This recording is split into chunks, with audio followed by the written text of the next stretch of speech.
gentlemen, this contest set for one fall is for the WWE Championship.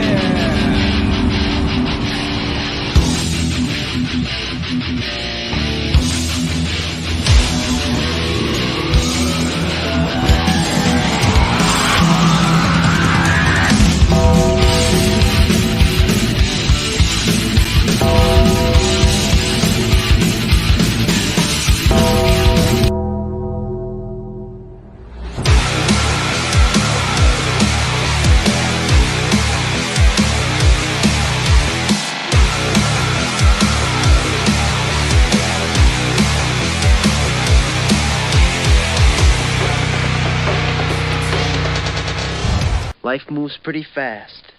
You don't stop and look around once in a while, you could miss it. Welcome to Around the Turnbuckle. I'm the Big Alboski. That guy right there is Professor Keith, the Ruiner Slapper. And today we have Trace Parker. What's up, my man? How you doing? Glad to have you, bud. Glad to have you. Trace Glad to be Parker. here. Too nice, Trace Parker. He's the man. Right. All right, we'll get into that in a second. We got comments already. My son's here. What's up, Zachary? Thank you very much for that comment. Can't wait. Christopher Vant is here. Big Chris is here. How you guys doing? Thanks for joining us here live, and more are piling in, and we'll have more comments as they come in. Absolutely. So, Awesome. Mr. Parker, once upon a time, not so long ago, to quote Bon Jovi, Yeah. you fell in love with professional wrestling. So please tell us and everybody watching that story. It's weird because the first memory I have of professional wrestling was probably in 2012, of Kane pushing Zack Ryder in the wheelchair off the stage. It's so random. I love these kids, but these kids make us feel so old, Al. Keith, that feels like it happened like 10 years ago. But you know what? I love that about this, though, because that is the great thing about this business, right? Is you and I have been here for 40 plus years in your case, 30 plus years in my case. We can go back to some pretty iconic moments. And then you talk to someone like Trace, and I'm not trying to downplay what he's saying because it's special to him. He had a moment that you and I might have looked at and said, okay, it's another thing that happened on Raw.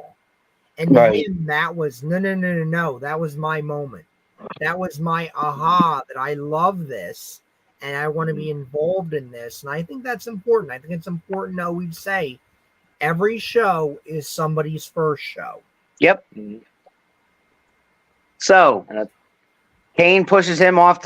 You were watching on TV. Obviously, you're watching on TV, and you're like, it just kind of drew you in, huh? Well, I was just like, this is crazy. And I think they did something like a week after or something where he chokeslammed him through the entranceway. And I'm like, this poor guy is getting the crap kicked out of him every single week. And that was the same time when they were building towards The Rock and John Cena at WrestleMania. Right. And I was like, this is incredible. You have like these two guys that are just larger than life. And like, I never really thought I could do it because like these guys are, I mean, look at them. They're superstars. Yeah. But I think that WrestleMania was like just special to me because the rest of the card you had Chris Jericho versus CM Punk, Daniel Bryan versus Sheamus. And I think Daniel Bryan and CM Punk were kind of the guys that were like, they're not huge. They're not the big body guys, but it's like, all right, maybe I can give this a shot when the time comes. So when did the time come for you? How old were you, and where did you seek training? When I was 18, I actually met Alan Clayball outside of wrestling, and kind of just asked him about training and stuff. So I started training down in Maryland with Sickened. I don't know if you know who that is. Yeah. He's big down in the Maryland area. I was down there briefly early 2020. But then COVID happened and it kind of just like fizzled out. Just kind of ended up stopped going. Then I eventually started going and training at the barn for SWO. Right. With Ken Andrews. Yep. The dogs would be there. obviously Wolfman, and guys who just pop in here and there. Mm-hmm. And then I was training there for like a solid year, and then 2022, January, I would move down to Florida for 2 months in January and February, and train with Tyler Breeze and Sean Spears at Flatbacks. Nice. So, Nice, great. I And then, think I think both of those gentlemen are horribly underrated, especially right now. I mean, when you talk about yeah, technicians that can teach you the ins and outs, Mhm. that know the ins and outs, my Mhm. God, it's hard to get better than that in this day and age. I mean, you're talking about guys that worked for WWE for 10 plus years, and like Right. they've seen everything come through that Yep. door, and it's just you're surrounded by so much knowledge down there. It's incredible. Hmm. So when did you come back up here? I would have came back around March, and then I continued to train with Ken Andrews. I mean, I still do to this day. I mean, he helps Yeah. me with a lot of psychology and everything. Hmm. Every week. Ken's got great psychology. Yes, he is a wizard when it comes to wrestling. And then I debuted in July of last year at SWO's Independence Day. Right. I was in the 10-man tag. And we've been off and running ever since. Yeah, and we've seen you both in SWO, and then we've also seen you in 3WA. Mhm. I saw recently on your own Facebook page that you've been getting booked elsewhere than those two places, which is great. Absolutely. Yeah. Having only starting doing this for a year, and Keith will agree with me when I say that anybody who sees you wrestle live would never guess that you've only been doing this for a year. I was shocked. Yeah. I was shocked when you told me that on the pre-show, because I'm like, Mhm. I look at what you're doing, and I mean, you know, you're not the most polished guy in the world, but I see the Mhm. charisma, I Mhm. see the athleticism. Your shit is credible. The You're intensity, the Thanks. passion. right. You're very credible in that ring. You connect with the crowd already, and I Mhm. mean, to be a year in, and we know you got a major story going in SWO, Mhm. and you and I have talked after shows about when that story culminates. You are going to have such an amazing situation there and an opportunity. And I mean, to be a year in, most people would go, "This kid's pushed too fast. It's not going to be there." And you're going to be ready. You're going to be ready. Yeah. Is my honest feeling, and Mhm. that's insane, because the common wisdom is, don't put anything on anybody until it's about 4 to 5 years in. He's not a Right. veteran yet. You can't do that. And Mhm. I Yeah, was amazed. I was amazed for you to tell me how short a time you've been doing this. Yeah, I mean, I've had a lot of help too, so I can't like take all the credit for it. So everyone's been super cool to me. So I mean, they've always gave me pointers whenever I've needed some, and it's really been a great year so far. Mike Bucciaroni's here. He says Oh my gosh. greetings from New Jersey. Good to see Trace Parker on Around the Turnbuckle. Welcome. And Professor Slapper. Shit. What's Didn't up, forget. Mike? Yeah, Mike's a huge 3WA fan. We're trying to get him to go down to SWO, and he's thinking about it. He's giving it a rush thought, because he has expanded his reach from Quakertown as a fan. I'm sorry, my phone keeps falling down. Yeah.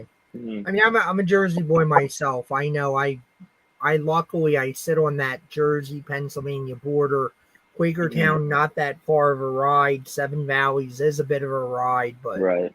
thankfully I've enticed some people to go with me, so it's not a lonely ride anymore. That certainly helps.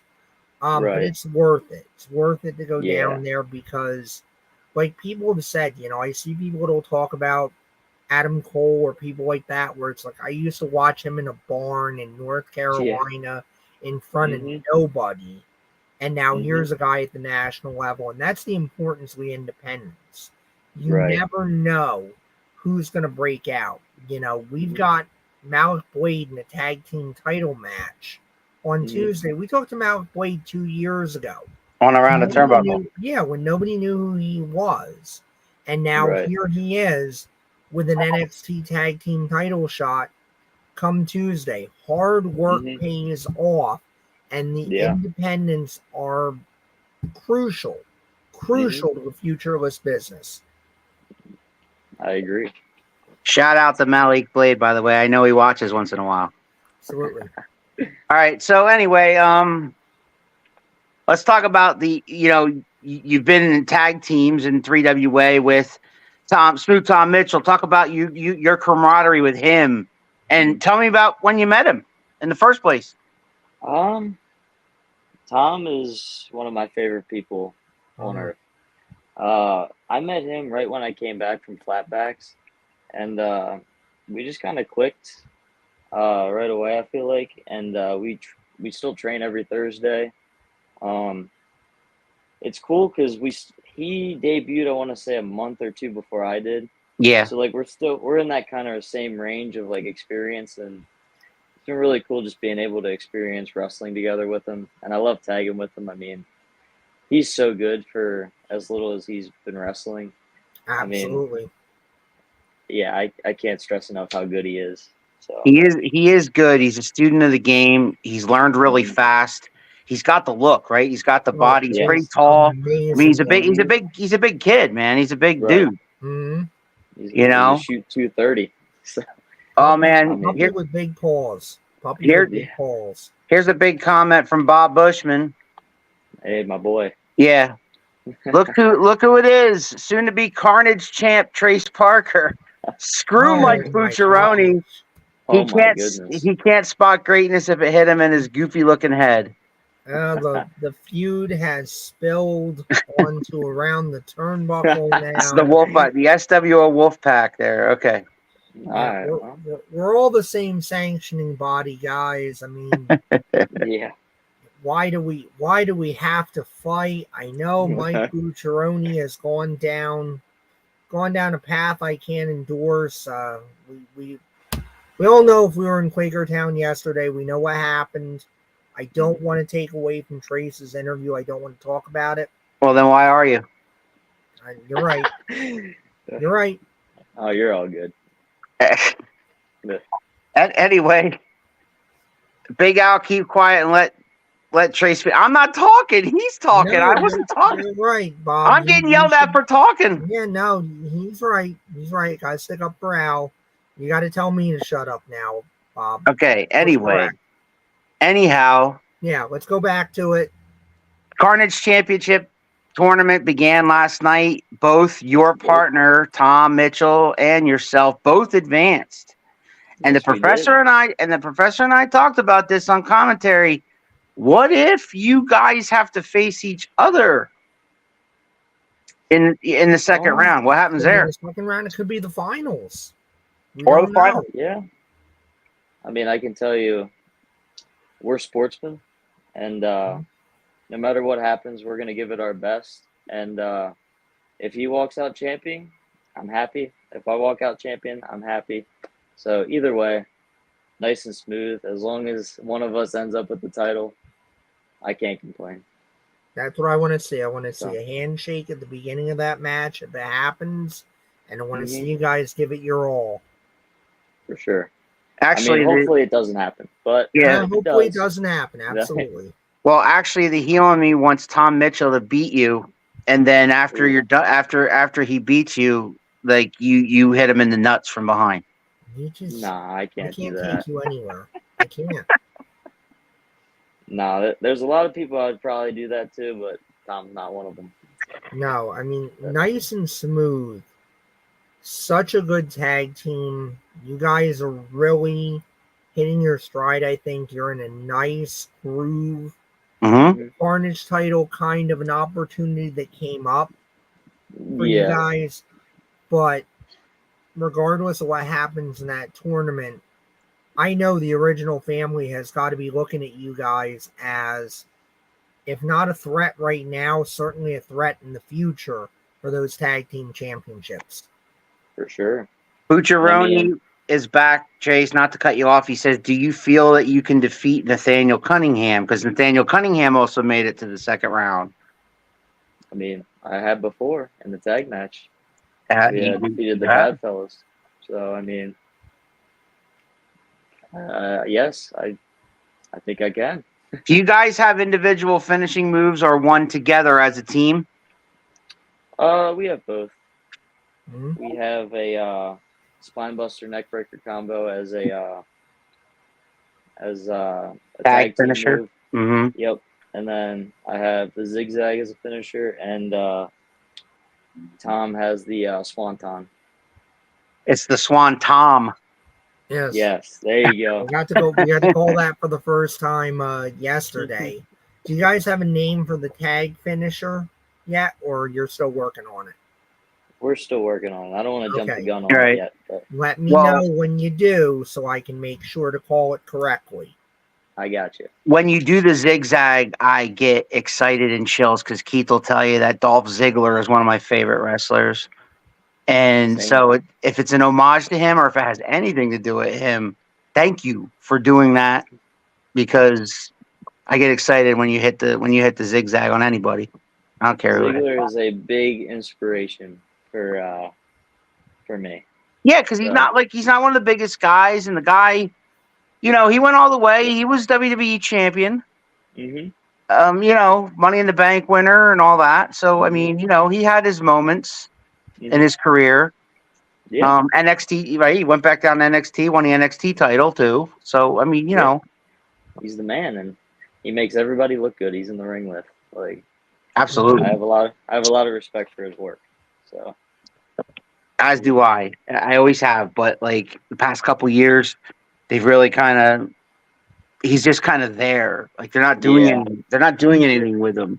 He's But in a weird position right now. But I feel like he's just right. I feel like he's just there so that if they need to, if somebody needs work or needs to work with somebody that can work, he's that guy. That he calls them carpenters. That the guy that can like He's not quite a carpenter though, because a carpenter is usually the guy that has a good match and loses. I think Dolph is more he never wins. in the good hand position. Where you can have him get a win where he needs it, but it is kind of more about how can you help us get the next generation ready. And for sure. It's definitely a weird position for Dolph. I think there is a feeling maybe Dolph has other irons in the fire and things going on, and I mean that's great. We all know the nature of the wrestling business. I mean, one wrong twist, one wrong move, you take a bump in the wrong spot somewhere in the ring, it's over tomorrow. So to be able to have that backup plan, to be able to say, well, you know what, if this is done tomorrow and I've got the rest of my life in front of me, here's what I'm going to do instead. It's so important. All right, I got some comments here. One of them is going to completely fill our screen. It's a paragraph. But Big Dave Motorman's here at every SWO show, and he says, this multi-named gentleman, Trace, is a great talent and pleasure to have met. Keep reaching for the stars, my friend. While I have that comment up, can you comment to that, Trace Parker? Because a certain individual seems to forget your actual name, and that's why he's saying the multi-named gentleman. It's pretty incredible because I haven't been wrestling for a while, but I have been wrestling for almost a year, and they still, I don't know what it is, if it's the educational system in Seven Valleys, but we cannot figure out a 5-letter name that is Trace. I've been called just about every name in the book that starts with a T except my actual name. Right. So I don't know. Maybe it's some of the company you keep. There's a little bit of the problem there. I'm just I don't know. I mean, just saying. I know he's gonna watch this too. But anyway, I know he will. Anyway, so I'm not here. I'm not gonna be here to badmouth anyone. But anyway, I'm not trying to badmouth anyone. I'm just trying to point out facts, and I know every so often when I point out facts, I get in trouble. But that's life. All right. So speaking of trouble, Bob Bushman's got this paragraph. Bear with me, guys. I'm going to leave you with this because I'm getting ready to see Dog Nation win some gold. But mark your calendars, folks. Trace Parker is destined to win the belt. With his unmatched skill, incredible determination, and unwavering passion for the sport, Trace is truly a force to be reckoned with. Get ready for the buckles to shine on the indomitable Trace Parker, championship bound. I appreciate that, but there's still a couple more rounds to go, and I got to look for the next match. I'm not too worried about the finals right now. We'll worry about that when we get there. Yeah, the finals I have been confirmed are in August. So Okay. next round is July at Quakertown, and then August will be the finals. And So we don't have brackets yet for July, so I think you have the No. exact right attitude. If you don't know who you're preparing for, you better prepare for everybody right. and take it as it comes. Now we talked about what would happen if you faced Tom Mitchell. Mhm. I'm going to throw some other names at you, guys who have made it to the second round. How would you fare against them? You know, how do you feel about those individuals? Let's start with Rose Gold, Cody Rose. He made it to the second round as well. Mm-hmm. I think he's the most experienced guy in the whole tournament so far. He's a bigger guy. Definitely powerful. I mean, yeah, it's a guy I've never been in the. Well, I was in a Fatal 4-Way with him, and Yeah. didn't really touch too much with him. But I mean, if that's the match, I'm all for it. So much championship experience there too. I mean, I Yeah. talked about it when we were calling his match on the opening round there. There's a guy that is challenged for just about every championship, at least in the 3WA. We know it's got a little bit of a personal situation going on in SWO right Well, now. he's one half of the tag champions over there. And he is indeed. So there is a guy that knows what gold feels like, knows what challenging for gold feels like. I mean, that might be your toughest opponent if you wind up matched with him in the second round. That's probably going to be your toughest test. I mean, it's uncharted territory wrestling him. So, yeah. So we talked about Tom Mitchell. We talked about Cody Rose. We talked about Nathaniel Cunningham. Another guy that made it into the second round, the Outcast Damon Dante. What do you think of that? I've been in a tag match with him, and he was also in that Fatal 4-Way at the Renegers Auction House. Yes. So, I think in the Fatal 4-Way we kind of worked together. I thought pretty decently. Standing across the ring, it's kind of also uncharted territory. I don't know really what to expect, but definitely gonna have to go watch some footage on him going forward just to make sure we're ready. Absolutely. That's the thing with him. He is kind of unpredictable. And then another name I'm going to throw your way that also made it into the second round, the Dude. I love the Dude. Yeah. And what an amazing way to make it into a second round. I mean, pinning Slayer, it's a short list of people that can say they've pinned Slayer. Right. I mean, the Dude, the crowd loves him. Yeah. I mean, he's a great guy. He is. Just don't take any gummies from him, brother. No. I'm a straight edge, so I've already said no to his gummies a couple times. I appreciate the offer, though, but I have to pass. Yeah. Oh, my God. Anyway, Mike Bucciaroni's back. He says, how did you come up with the moniker Too Nice? That's a great question. By the way, Bushman's your biggest supporter. Oh, yeah, I know. I love Bob. That was actually from down at Flatbacks. We were training one day, and Spears was just Sean Spears. He just kept telling me, he's like, "You're just too nice on everything," and I was like, and I was a really quiet kid. Like I didn't really start coming out of my shell till like more recently, right? And we all had to like create characters down there, and I was just like, well, if he keeps saying I'm too nice, then may as well run with it, and we'll make it a thing. So you met this guy at the last SWO show. That's Thundercat Greg. He's here from Alabama, and he says, there he is. It's Trevor. Oh. I don't see a Trevor around here. Yeah, you. No, But it was nice talking to Thundercat, I will say. So. He's Yeah, a great guy. it was Yeah, awesome he is having a him. great guy. It was awesome having him up here visiting us in Pennsylvania. It was great. I got to spend a lot of time with him. He actually stayed at my house and saw a little bit of my area here. There was a car show. There was, so there was a lot for him to do. We went out to breakfast and then we headed down to Seven Valleys and he had a blast. Yeah. He got to meet. I'm only joking. You're an amazing talent. There you go. Thank you. Thank you. I appreciate that. But he had a blast. He's been talking about it ever since. How much fun he had while he was up here, and what a great show you guys put on.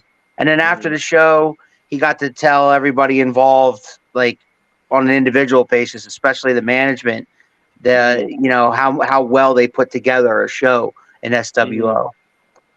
So Yeah, it was cool. SWO's got something special going right now. Yeah, they do. They got a great team. And it's just continuing to grow every month, and super grateful for my time there so far. So.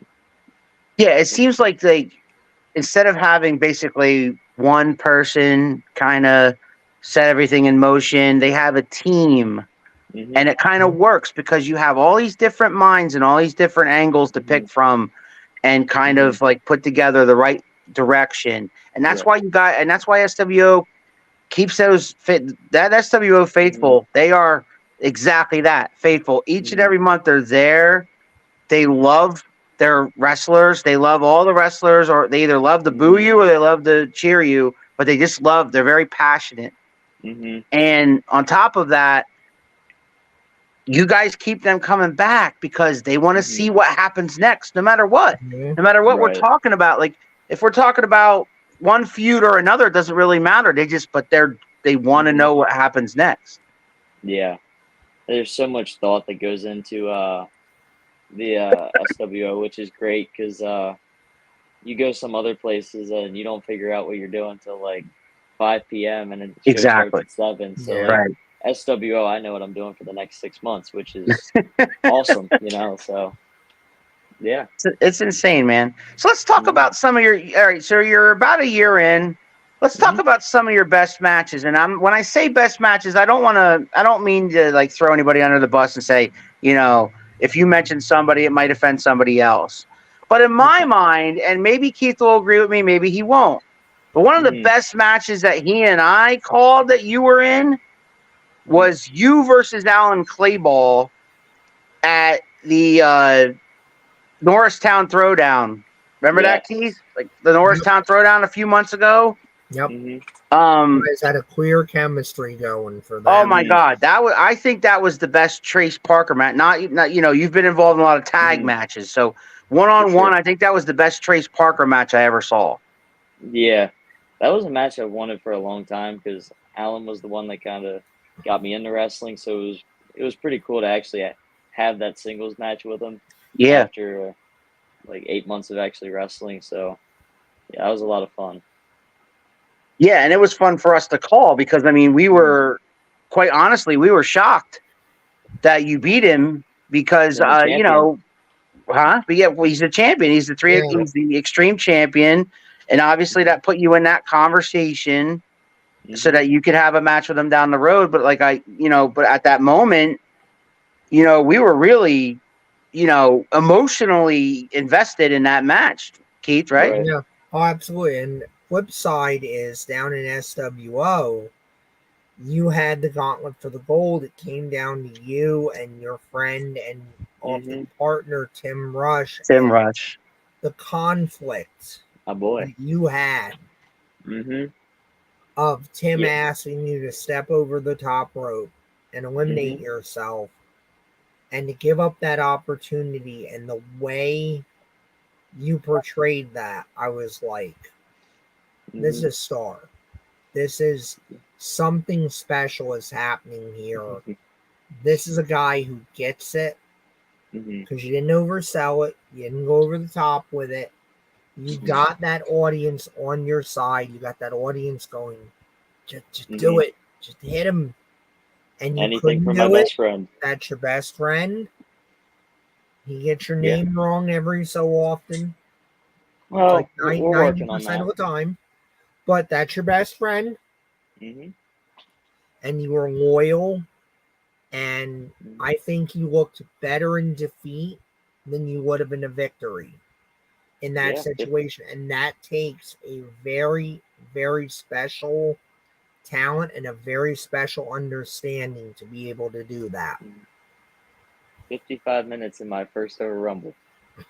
Yeah, Absolutely, too. And I mean, you hung Yep. in there for almost Eliminated myself. almost an hour. If it was a Royal Rumble, I mean, you'd be looking at, and it was very close to a Royal Rumble. I believe it was the same amount of participants. It wasn't So 30. You'd be looking at a record in WWE had you been in WWE at that point. I mean, that's a great calling card for you. That, hey, I can go that long and I can keep it interesting. For sure.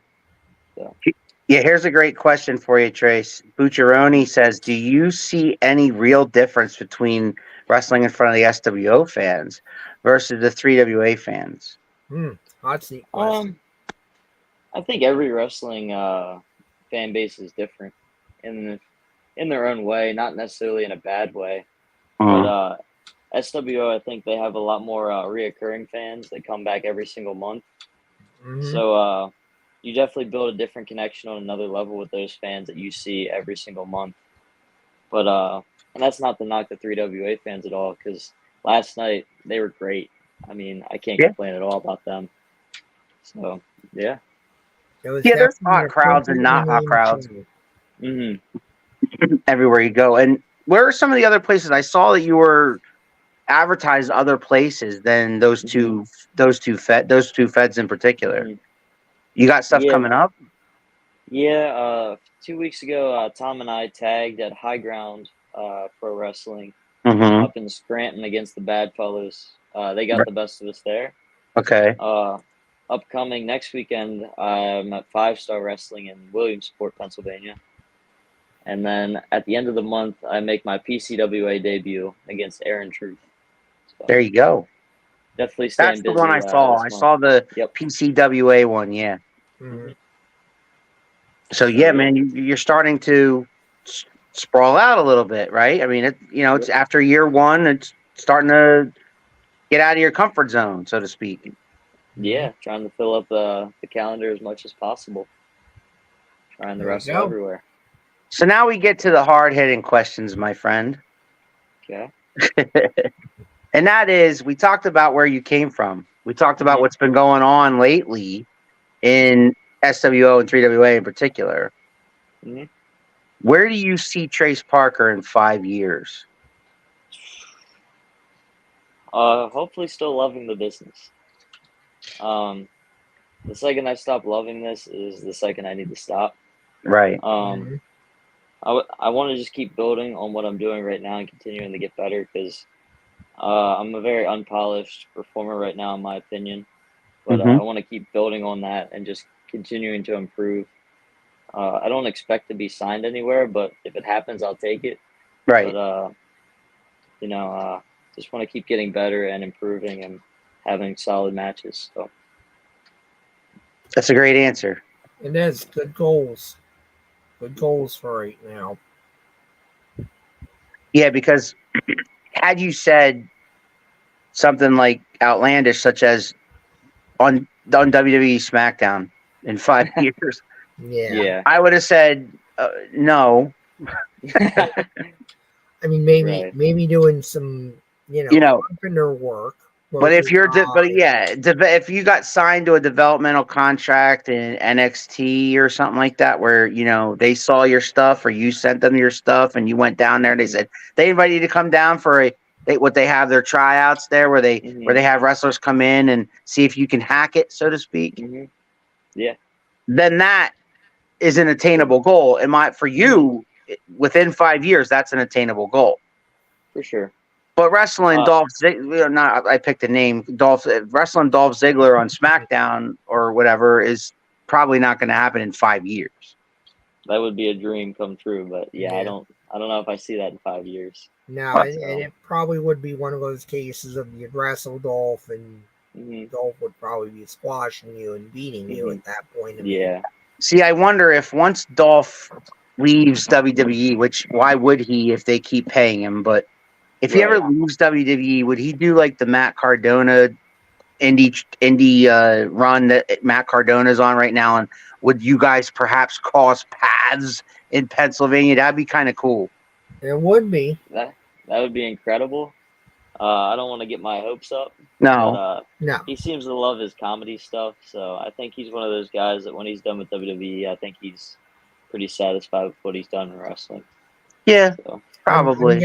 I'm getting that feeling too. I feel like his passions are starting to go in a different direction, and there's nothing wrong with that. I mean, right. we all know, I say it all the time, and I try to say it on commentary, it hurts. It's not fake. It's not bullshit. It's not, oh, it's a trampoline and you guys know how to land and nothing hurts. No, when I tell you that edge of the ring, if your head comes off of it, or God forbid, your spine comes off of it, that's just plywood and metal, and there's a very, very thin coating, probably about the width of my fingers right now, of padding on that. Yeah. You guys are taking risks. So I cannot blame anybody that says, if I'm not 100% committed to this business and this location, I'm not going to take that risk anymore. There's no point in it for me. And I think any true fan should feel the same way. You cannot ask people to destroy themselves for your benefit and say you're a fan. So I loved your answer about 5 years if I'm still passionate. I think you have something. I do. I agree with that. But if in 5 years you're not feeling it anymore and you're like, my life's going in a different direction, don't ignore the impulse. Pursue it. Sure. And some things are just out of your control sometimes. I mean, you can only control, like, if you're in shape or not, which is something I've been trying to work on. Just trying to be in the best shape I can be, just in case the opportunity ever does come. You want to be ready.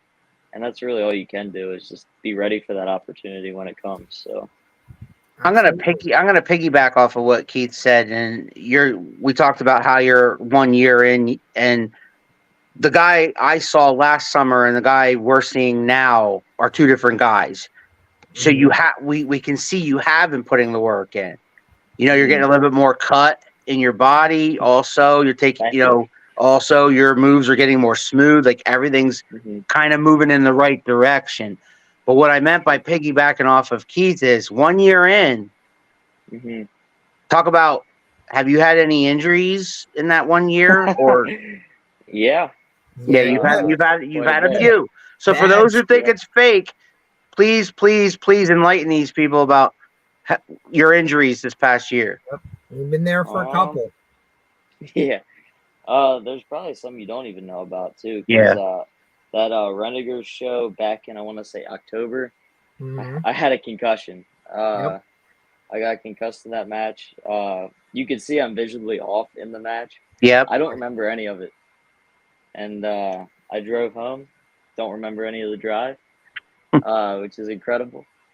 And very much so, because that is not. I do that. I was doing that drive from Jersey out to there, and that drive is no joke. I mean, there is some mainish roads you can use, but there's also some back roads there. So I mean, thank God you didn't get into a serious situation there. Right. And then November took kind of a bad tumble in Quakertown. Yeah. And that was just a horrible situation. Freak accident. Right. So uncontrollable. Then January took a pretty bad fall in Seven Valleys. I got very lucky on that. Right. 2 visits to the hospital. So that was definitely a gut check moment. Whether I wanted to do this or not. And I was a little sour on wrestling for a little bit, but can't blame you.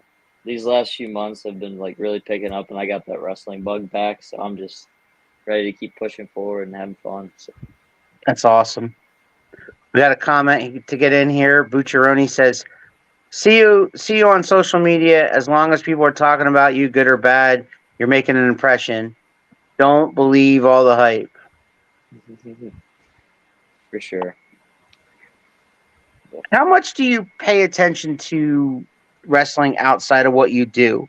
Meaning, like, do you watch any on TV? Because you mentioned you got into wrestling by watching like Raw or whatever, and Kane and the pushing Zack Ryder off the in the wheelchair thing. So, do Yeah. you still watch WWE on occasion, or do you follow it at all? I watch select guys, I would say. Okay, Right now, whenever Ziggler's on, I'll watch that. LA Knight's a big one right now for me. I'm on his train, Um, man. yeah. I'm hooked. I'm hitched to that train. hmm That's going somewhere. Yeah. I mean, he's incredible. I mean, he's kind of a guy that reminds you of like someone that would have wrestled back in the '90s, Yeah, and like Yeah. it's great to see that still works today. So I love watching that. And Adam Cole and MJF, I would say from AEW, I love watching them work in the ring. Just so talented. yeah, that was a good match. Throwbacks in some ways. Yeah. Is what they do. Yeah. So Yeah, those are kind of the guys. MJF, Adam Cole.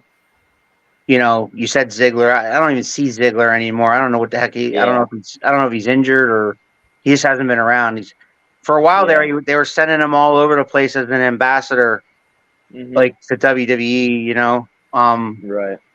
He might be one of those 1 foot out the door kind of guys. I wonder if he'll end up being like an NXT trainer or something. Like he'll go with Shawn and he'll be like a trainer with Shawn. You know. I could Yeah, see you it. never know. But I mean, Definitely see it. But I mean, when you're watching, you know, like you said select guys. You're not watching it the way a fan watches it. You're watching it as what can I learn? What can I take? Right. What can I use to improve my game? Right. You know, And I find myself doing that as a commentator, looking at other commentators and things like that and saying, okay, if I was calling this, how would I do it the same or better as these guys are doing it? Like, it's a completely different way of watching. Right. And I think you have to keep watching stuff because, like, really, that's the only way you get better. And like, Absolutely. because if you're not watching stuff and you're not training, it's like you're not getting better. If anything, you're regressing. So I think it's super important to continue to just enlighten yourself on the business. You ever find yourself going back on like Peacock and watching stuff before your time, like you know back in the '90s, like you mentioned? I love going back and watching Shawn Michaels. Yeah. Just him, Bret Hart, just that whole era is incredible. I love going back and watching some of the territory stuff too. Yeah. Like Smoky Mountain Wrestling, AWA, just all good stuff, man. Yeah, and sometimes I get lost in it just as like being entertained by it. So yeah, it's wrestling's definitely changed, but sometimes what's old is still new. Some of the promos back then, right? Like some of the AWA promos back then with Dusty and some of those guys, you know, like, you know. Oh my God. The promos, study Dusty, study Piper. You want to learn psychology. For sure. Listen to anything Jake the Snake does. Jake Roberts, you know. I always look back and I go, man, if you judge Jake just as in-ring work, it's not that great, but he was a fucking magician. Yeah. Because he had that promo. He had that psychology. That cold death stare. Right. He laid the foundation that it almost didn't matter what he was going to do in the ring, because he could talk you into that building and he could make you believe that whatever he did was going to mean that much more. Like, I'm going to punch you in the face. It's going to be the greatest punch. Now, that's something we don't talk a lot about on here, Trace, but like, but with the promo stuff, because we have talked about you working out and getting in better shape. We have talked about you getting better in-ring work, but like, how do you feel where you're at in your promo skills? Because that's part of it. Yeah. From the start, it was terrible. Yeah. And there's an archives on my phone of just me filming myself trying to improve on promos. Stuff nobody will ever see. But, yeah, just slowly trying to improve. just trying to get more comfortable, and definitely feeling more comfortable cutting promos, but a lot of room for improvement, of course. But, We'll see it in your A&E biography in like 15, 20 years.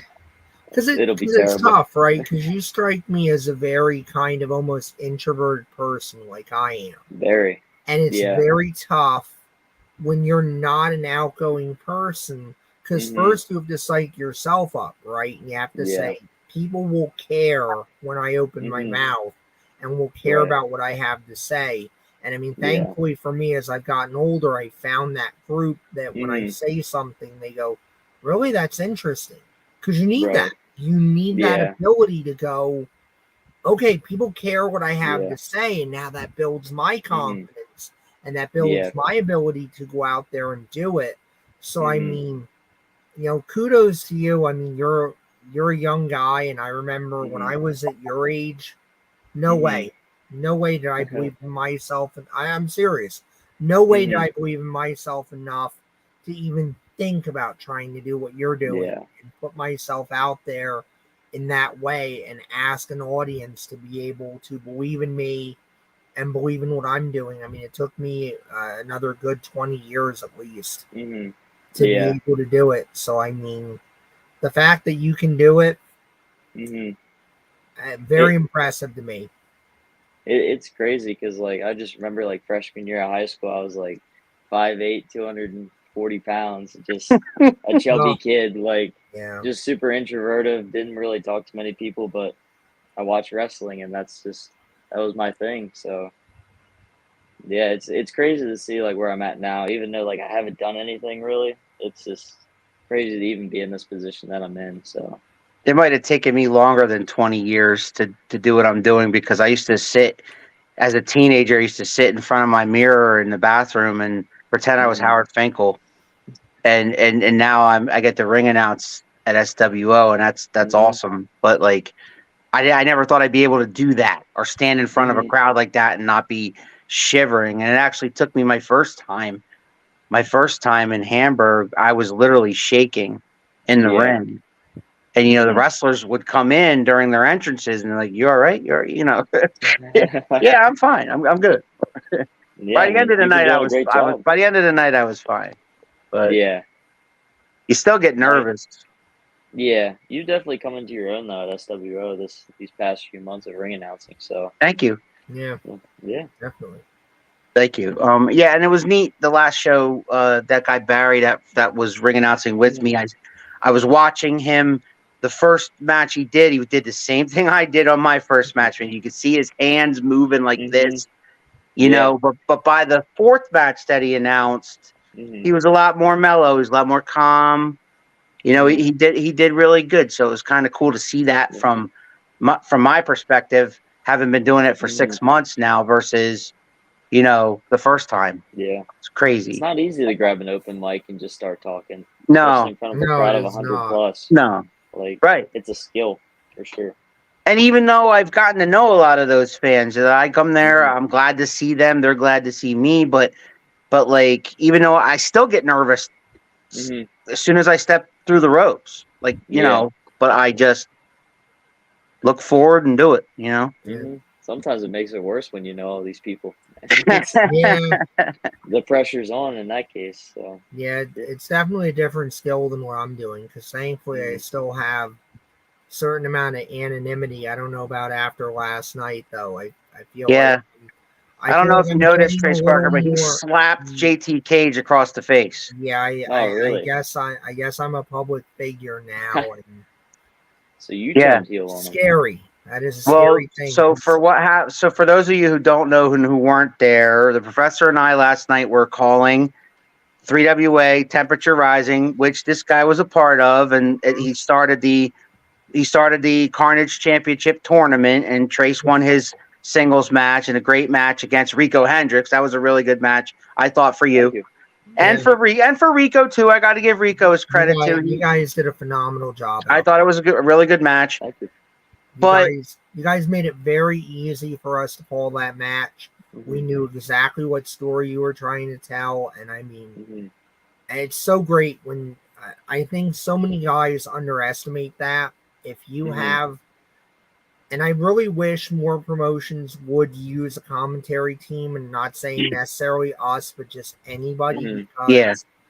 I think it's so beneficial to the wrestlers to have somebody that they could come back to and go, hey, when you were talking about my match, what were you talking about? Because there's Right. such a knock on indie psychology of got to get my Mhm. shit in, got to get all my moves in. Right. It's not about moves, it's about that story.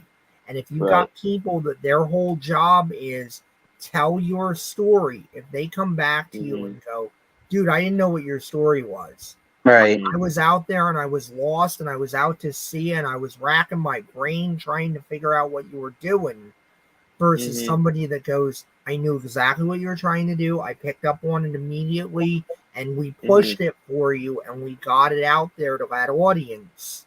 Right. It's a world of difference, because that's the skill. Mhm. The skill is tell the story, get the Right. audience involved. Because if we're just going to do moves and we're just going to have a fight, go do MMA, Right. go do boxing, Yeah.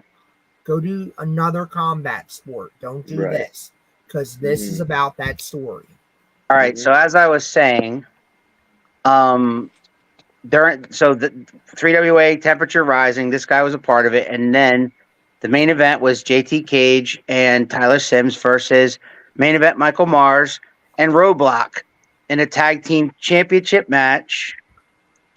And at the beginning, during the entrances, there was a stare down moment between JT Cage and the Professor, Trace Parker, and Hat Guy had to hold him back and try to get him focused on his match. Later on in the match, main event Michael Mars was fighting JT Cage a little too close to our table, Okay. and he grabbed a hold of JT Cage and held him so that the Professor could slap him across the face. You're missing a very crucial point of that. JT Cage put his hands on me first. He grabbed me. He grabbed me very hard. He grabbed me in front of my boy. He did provoke you. He provoked me. My boy was looking at me in my eyes. And Trace, I don't know if you have children or if you have children that look up to you, but it's a very different situation when that's happening. And in that moment, I felt like I had to do what I had to do. Mm-hmm. And I'm not proud of it. I'm not saying it was the right thing to do. I'm not saying that it's a thing I would do again. But in that moment, that's what seemed right. And I had to teach my boy, you don't let someone intimidate you. You don't let a bully take advantage of you. For sure. So I do yeah. not have kids, by the way. That's a crazy thought.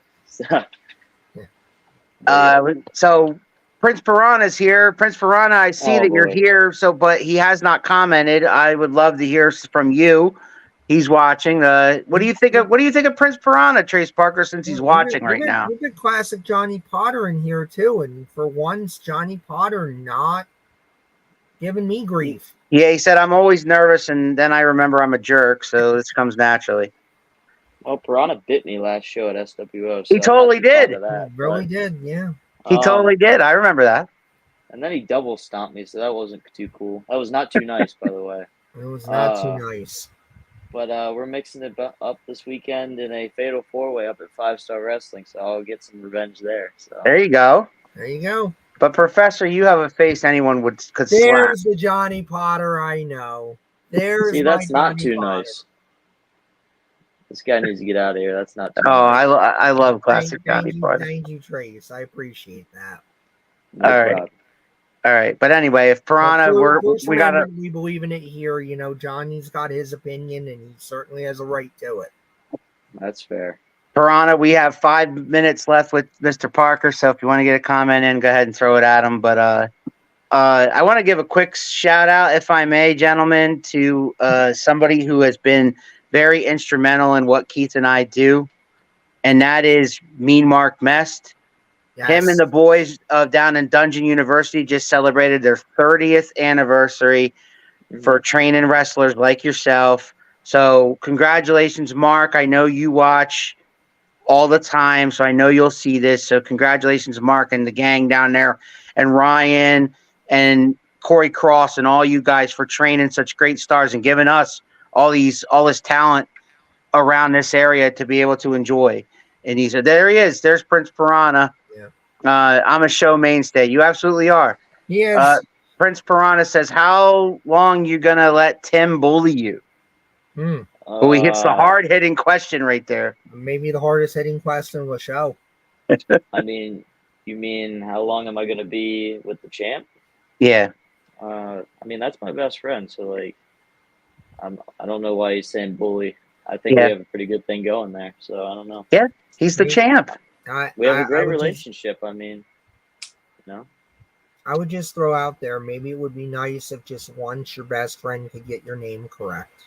That's all I'm going to say. That's all I'm going to say about that. We're working on it. It's a marathon, not a sprint. So we'll get there. Well, what I want to say is, in all fairness to Mr. Rush, you know, he took you under his wing, and to be under the wing of the Unlimited Champion is a very advantageous thing for you. So when when the time is right, he's obviously just bringing you and pulling you to new heights. Yeah. I mean, he took a kid who was 2 months into the business and took me under his wing, and I mean, we've been pretty successful. He's been pretty successful. Don't be jealous, Piranha, just because nobody took you under his wing. Yeah. I'll get myself in trouble for that one, but anyway. You really will. I think you're going to be on the wrong end of the Piranha's jaws. You keep talking like that. If people want to get in touch with you for booking purposes or anything like that, let everybody know how they can do that for those who are bookers and would love to book you.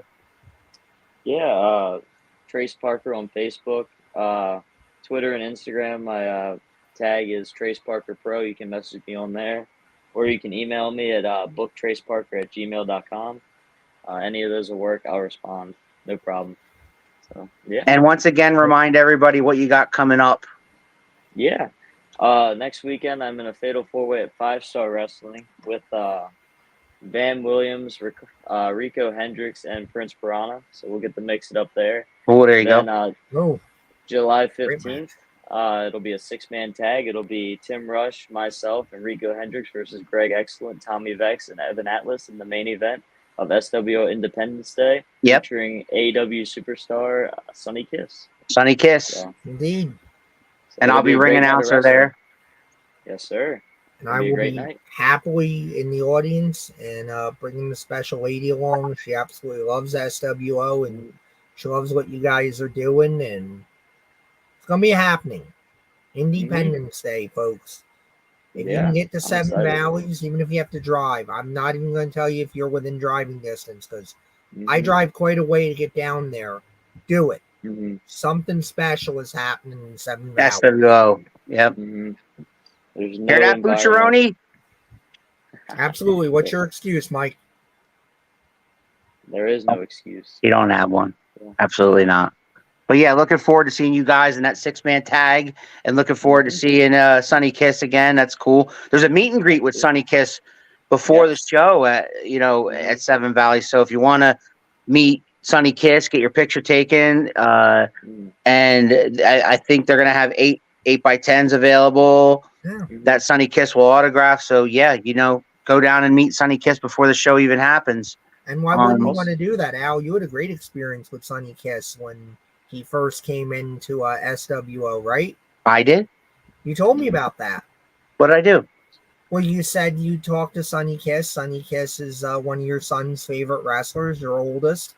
And you told Sonny that, and Sonny was so moved and actually, I believe, signed some extra stuff for you so that you could give it to your son. Yes, and took my picture. Took my picture with Sonny Kiss, and wonderful person is Sonny Kiss. And a hell of a talent, amazing talent. Can't go wrong coming down to that meet and greet. Yeah. So, also shout out to Prestige Apparel, the Valley Tavern, and Merlin's Coffee. Sure. For sponsoring SWO, for allowing us to do what we do every single month. So. Oh, they're gonna love you for that because no other SWO wrestler we've ever had has shout out the sponsors like that. So there you go. Well, yes, Prestige, nice with it, so. Prestige Apparel, Merlin's Coffee, Valley Tavern. Love Valley Tavern. Spent some time there right after the show. last time, so I'm thinking about doing that again. But Yeah. anyway, yeah. Definitely. But anyway, dude, we're about wrapping this up, man. You got anything Sounds else good. that you want to say before we get out of here? I guess the week after that will be 3WA in Quakertown, Pennsylvania, second round of the Carnage tournament. Don't know who I'm 22nd. working with right now. Yep. So, but whatever the challenge is, we're ready for it. Then PCWA on July 29th. It'll be me versus Aaron Truth. I'm looking forward to that. So, exciting month of July coming up, and looking forward to what the future brings. And we can't wait either, man. It's been a pleasure talking to you for an hour. Don't go anywhere when we go off the air, okay? Sounds good. We'll probably do another hour. Professor, next week on this channel at the same time, 6 p.m. Eastern. Mark your calendars. Subscribe to our channel. Do what you got to do. You don't want to miss that. We will have SWO veteran Simon Rhyme. Simon Rhymes. I almost said, I know Trent Farrell's the week after that. So yeah, Trent Farrell's the week after that. But Simon Rhyme will be right here on this channel on the hot seat, just like Trace Parker was this last hour. So I can't wait to talk to Simon and see what's up with him. Simon, what a crazy transformation Simon has made. Yes. In the last couple months. We're going to cover all of that. Yep. Yeah. And then So in the meantime, for the professor and too nice Trace Parker, I'm the Big Al Boski. This was Around the Turnbuckle. We'll see you guys next week. You think you know me? Oh, yeah. If you smile.